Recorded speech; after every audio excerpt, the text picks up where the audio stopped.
Chapter 8. Joe Meets Apollyon. Girls, where are you going?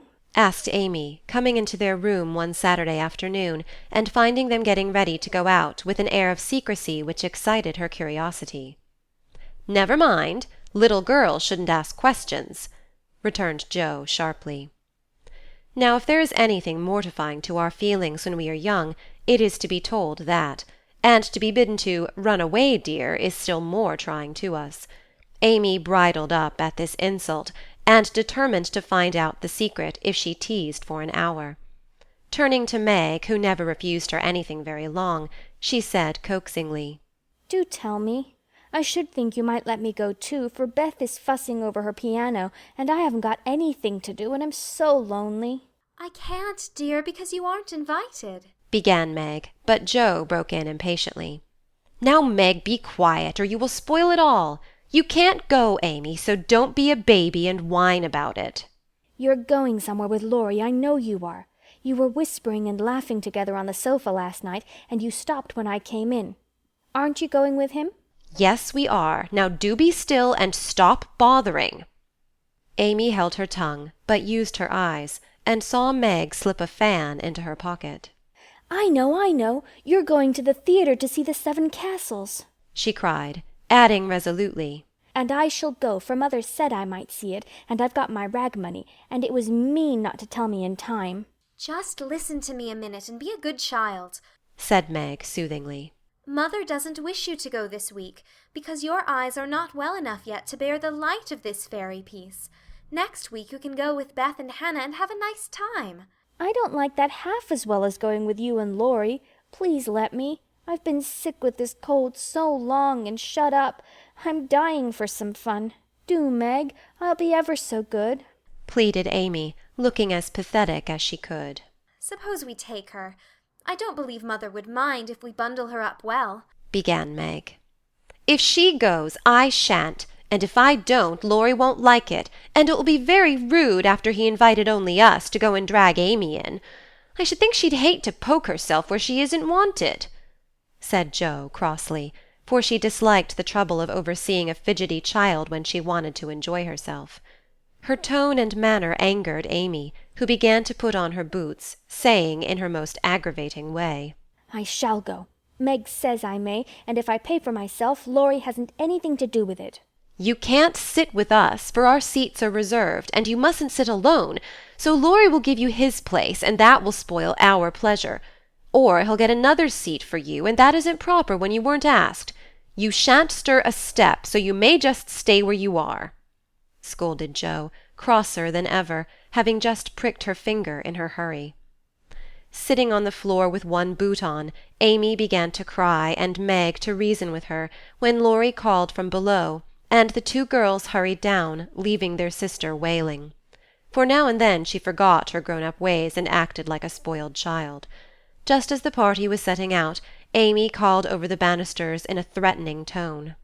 You'll be sorry for this, Joe March. See if you ain't. "Fiddlesticks!" returned Joe, slamming the door. They had a charming time, for the Seven Castles of the Diamond Lake was as brilliant and wonderful as heart could wish. But in spite of the comical red imps, sparkling elves, and the gorgeous princes and princesses, Joe's pleasure had a drop of bitterness in it. The Fairy Queen's yellow curls reminded her of Amy, and between the acts she amused herself with wondering what her sister would do to make her sorry for it.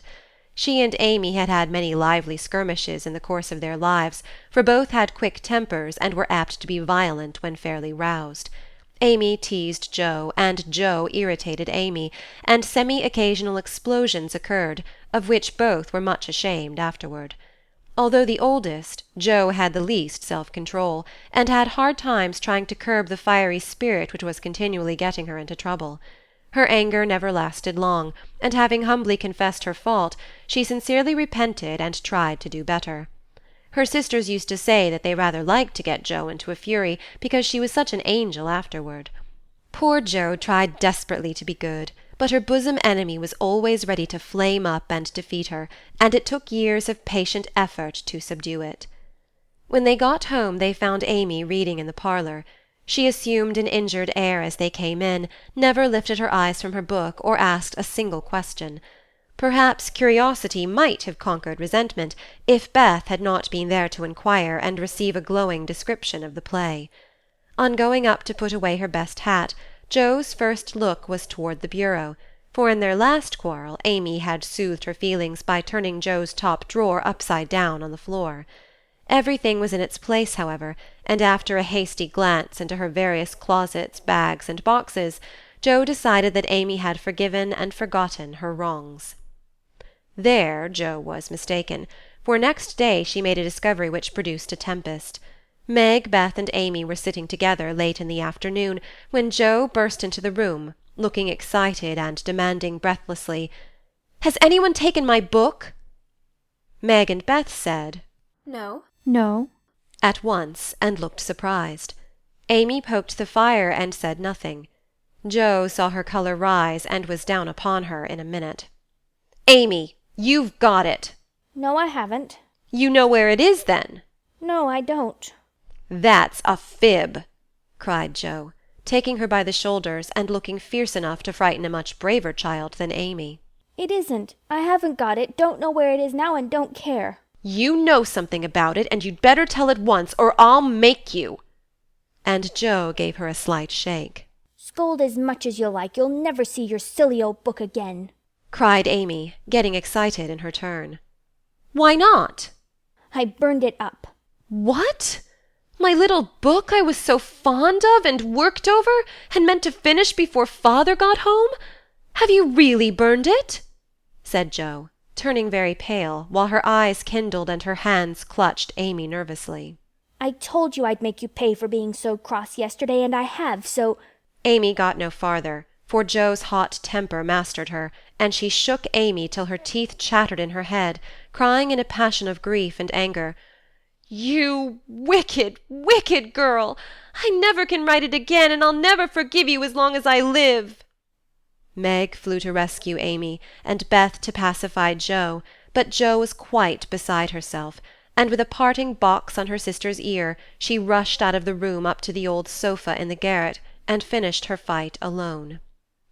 The storm cleared up below, for Mrs. March came home, and having heard the story, soon brought Amy to a sense of the wrong she had done her sister. Jo's book was the pride of her heart, and was regarded by her family as a literary sprout of great promise. It was only half a dozen little fairy tales, but Jo had worked over them patiently, putting her whole heart into her work, hoping to make something good enough to print. She had just copied them with great care, and had destroyed the old manuscript, so that Amy's bonfire had consumed the loving work of several years. It seemed a small loss to others, but to Jo it was a dreadful calamity, and she felt that it never could be made up to her. Beth mourned as for a departed kitten, and Meg refused to defend her pet. Mrs. March looked grave and grieved, and Amy felt that no one would love her till she had asked pardon for the act which she now regretted more than any of them. When the tea-bell rang, Jo appeared, looking so grim and unapproachable that it took all Amy's courage to say meekly, Please forgive me, Jo. I'm very, very sorry. "I never shall forgive you," was Jo's stern answer, and from that moment she ignored Amy entirely. No one spoke of the great trouble, not even Mrs. March, for all had learned by experience that when Jo was in that mood words were wasted, and the wisest course was to wait till some little accident, or her own generous nature, softened Jo's resentment and healed the breach. It was not a happy evening, for though they sewed as usual while their mother read aloud from Bremer, Scott, or Edgeworth, something was wanting, and the sweet home peace was disturbed. They felt this most when singing time came, for Beth could only play, Jo stood dumb as a stone, and Amy broke down, so Meg and mother sang alone. But in spite of their efforts to be as cheery as larks, the flute-like voices did not seem to chord as well as usual, and all felt out of tune. As Jo received her good-night kiss, Mrs. March whispered gently, "My dear, don't let the sun go down upon your anger. Forgive each other, help each other, and begin again tomorrow." Jo wanted to lay her head down on that motherly bosom and cry her grief and anger all away, but tears were an unmanly weakness, and she felt so deeply injured that she really couldn't quite forgive yet. So she winked hard, shook her head, and said gruffly, because Amy was listening, "It was an abominable thing, and she doesn't deserve to be forgiven." With that she marched off to bed, and there was no merry or confidential gossip that night. Amy was much offended that her overtures of peace had been repulsed, and began to wish she had not humbled herself, to feel more injured than ever, and to plume herself on her superior virtue in a way which was particularly exasperating. Joe still looked like a thundercloud, and nothing went well all day. It was bitter cold in the morning. She dropped her precious turnover in the gutter. Aunt March had an attack of the fidgets, Meg was sensitive, Beth Wood looked grieved and wistful when she got home, and Amy kept making remarks about people who were always talking about being good, and yet wouldn't even try when other people set them a virtuous example. "Everybody is so hateful. I'll ask Laurie to go skating. He is always kind and jolly, and will put me to rights, I know," said Joe to herself, and off she went. Amy heard the clash of skates, and looked out with an impatient exclamation.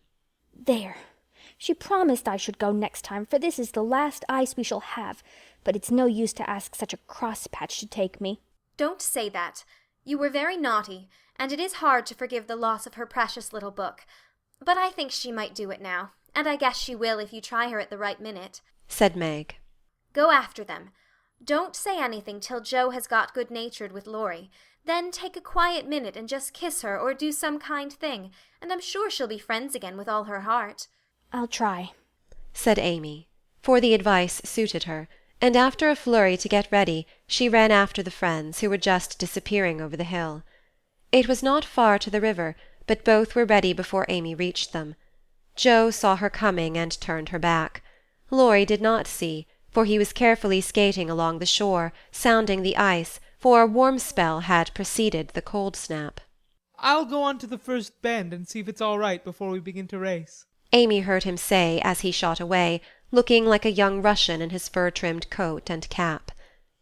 Joe heard Amy panting after her run, stamping her feet and blowing on her fingers as she tried to put her skates on, but Joe never turned, and went slowly zigzagging down the river, taking a bitter, unhappy sort of satisfaction in her sister's troubles. She had cherished her anger till it grew strong and took possession of her, as evil thoughts and feelings always do unless cast out at once. As Laurie turned the bend, he shouted back, "Keep near the shore! It isn't safe in the middle!" Joe heard, but Amy was struggling to her feet and did not catch a word. Joe glanced over her shoulder, and the little demon she was harbouring said in her ear, "No matter whether she heard or not, let her take care of herself." Laurie had vanished round the bend, Joe was just at the turn, and Amy, far behind, striking out toward the smoother ice in the middle of the river.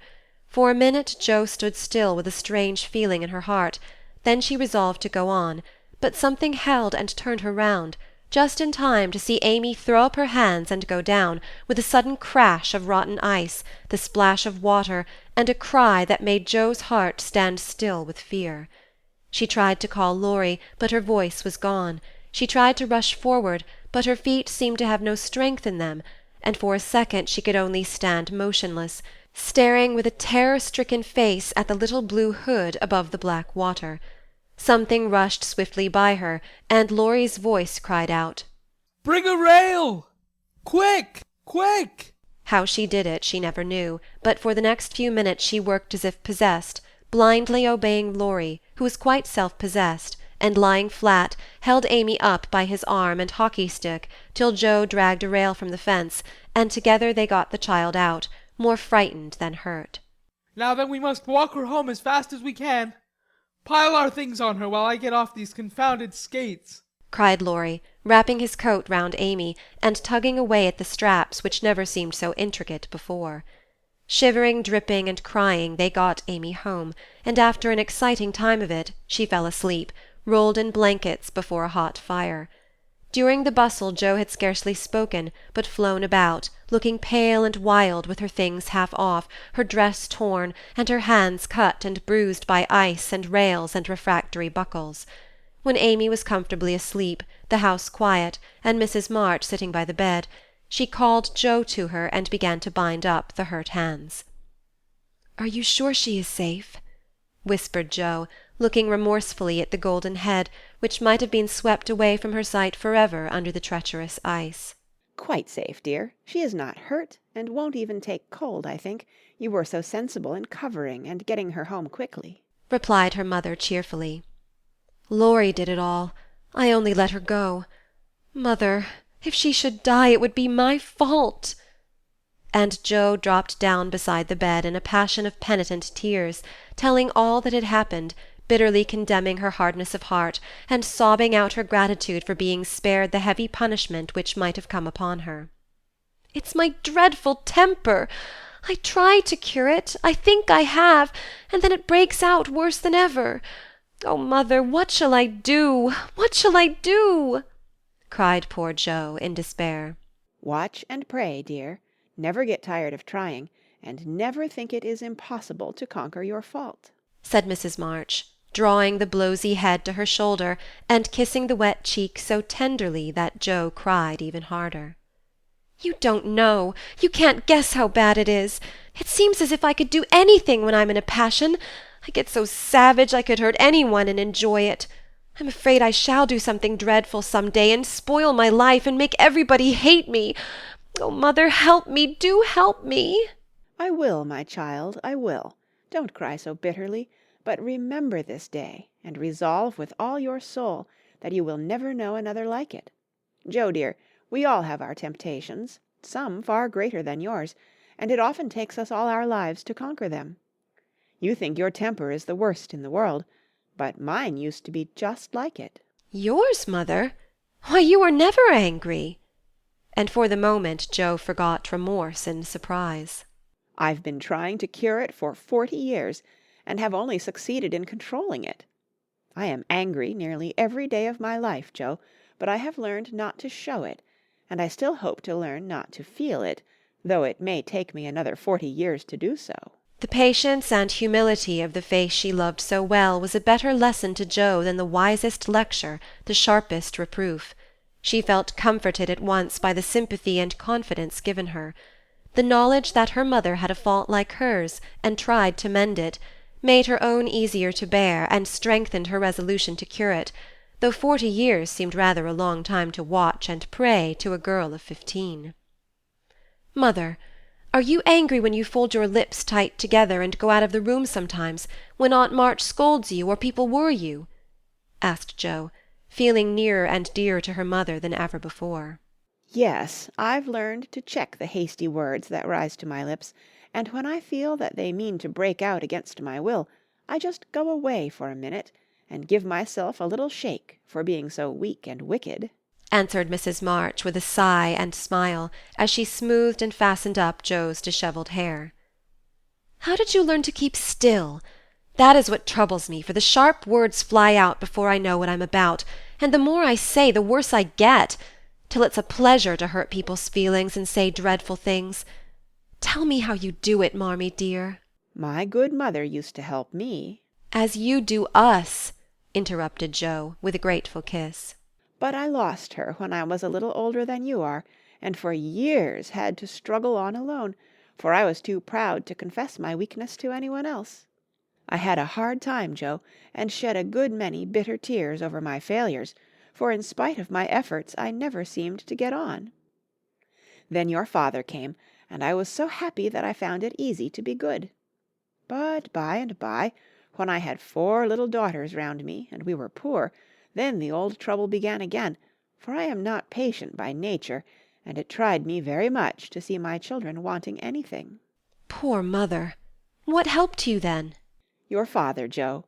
He never loses patience, never doubts or complains, but always hopes, and works and waits so cheerfully that one is ashamed to do otherwise before him. He helped and comforted me, and showed me that I must try to practice all the virtues I would have my little girls possess, for I was their example. It was easier to try for your sakes than for my own. A startled or surprised look from one of you when I spoke sharply rebuked me more than any words could have done, and the love, respect, and confidence of my children was the sweetest reward I could receive for my efforts to be the woman I would have them copy. "Oh, mother, if I'm ever half as good as you, I shall be satisfied," cried Joe, much touched. I hope you will be a great deal better, dear, but you must keep watch over your bosom enemy, as father calls it, or it may sadden, if not spoil your life. You have had a warning. Remember it, and try with heart and soul to master this quick temper, before it brings you greater sorrow and regret than you have known today. "I will try, mother, I truly will. But you must help me, remind me, and keep me from flying out. I used to see father sometimes put his finger on his lips and look at you with a very kind but sober face, and you always folded your lips tight and went away. Was he reminding you then?" asked Joe softly. Yes, I asked him to help me so, and he never forgot it, but saved me from many a sharp word by that little gesture and kind look. Joe saw that her mother's eyes filled and her lips trembled as she spoke, and fearing that she had said too much, she whispered anxiously, "Was it wrong to watch you and to speak of it? I didn't mean to be rude, but it's so comfortable to say all I think to you, and feel so happy and safe here." My Joe, you may say anything to your mother, for it is my greatest happiness and pride to feel that my girls confide in me and know how much I love them. "I thought I'd grieved you." No, dear, but speaking of father reminded me how much I miss him, how much I owe him, and how faithfully I should watch and work to keep his little daughters safe and good for him. "Yet you told him to go, mother, and didn't cry when he went, and never complain now, or seem as if you needed any help," said Joe, wondering. I gave my best to the country I love, and kept my tears till he was gone. Why should I complain, when we both have merely done our duty, and will surely be the happier for it in the end? If I don't seem to need help, it is because I have a better friend, even than father, to comfort and sustain me. My child, the troubles and temptations of your life are beginning, and may be many, but you can overcome and outlive them all if you learn to feel the strength and tenderness of your heavenly Father, as you do that of your earthly one. The more you love and trust him, the nearer you will feel to him, and the less you will depend on human power and wisdom. His love and care never tire or change, can never be taken from you, but may become the source of lifelong peace, happiness, and strength. Believe this heartily, and go to God with all your little cares and hopes and sins and sorrows, as freely and confidingly as you come to your mother. Joe's only answer was to hold her mother close, and in the silence which followed, the sincerest prayer she had ever prayed left her heart without words. For in that sad yet happy hour she had learned not only the bitterness of remorse and despair, but the sweetness of self-denial and self-control, and led by her mother's hand, she had drawn nearer to the friend who always welcomes every child with a love stronger than that of any father, tenderer than that of any mother. Amy stirred and sighed in her sleep, and as if eager to begin at once to mend her fault, Joe looked up with an expression on her face which it had never worn before. "I let the sun go down on my anger. I wouldn't forgive her, and today, if it hadn't been for Laurie, it might have been too late. How could I be so wicked?" said Joe, half aloud, as she leaned over her sister, softly stroking the wet hair scattered on the pillow. As if she heard, Amy opened her eyes and held out her arms, with a smile that went straight to Joe's heart. Neither said a word, but they hugged one another close, in spite of the blankets, and everything was forgiven and forgotten in one hearty kiss.